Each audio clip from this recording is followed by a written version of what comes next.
nyĩmbo na marebetani imwe cia iria arutwo maharĩrĩirie gũcindana nacio magĩetha mweke wa kũrũgamĩrĩra kaunti ya Laikipia mbĩtĩka-inĩ cia gĩtarũ kĩa Rift Valley marĩa matanyĩtwo gũtabanio kiumia gĩũkĩte kaunti-inĩ ya Narok. Samson Burugo, ũrĩa nĩ abithaa wa gĩthomo sub-kaunti ya Nyahururu, augĩte ũyũ nĩ mweke mwega wa gũteithĩrĩria arutwo gũkũrana taranda ciao. We have a number of items from choral verses, set pieces, dances, and they are aimed at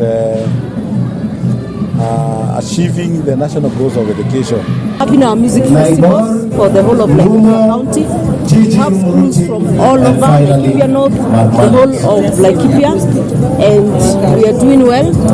We are grateful despite challenges. No ona gũkĩrĩ ũguo, arũgamĩrĩri macindano maya maugĩte ona gũtuĩka macindano maya marĩ na ũguni, kũrĩ na mĩhĩnga maracemania nayo ta wagi wa kĩgĩna gĩa gũteithĩrĩria tabarĩra cia macindano macio. The government is supporting co-curriculum activities, but financially the support is insufficient, and so it poses a lot of challenges for us who are organizing these events.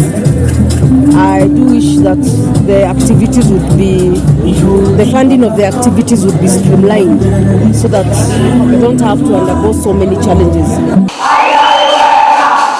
No Burugo arauga mbĩtĩka ici no irongoreirio gũteithĩrĩria kũmenyithania bata wa gwĩkĩrĩra gĩthomo ũkũria wa matũũra gatagatĩ ka maũndũ mangĩ marĩa mekĩkaga matũũra-inĩ.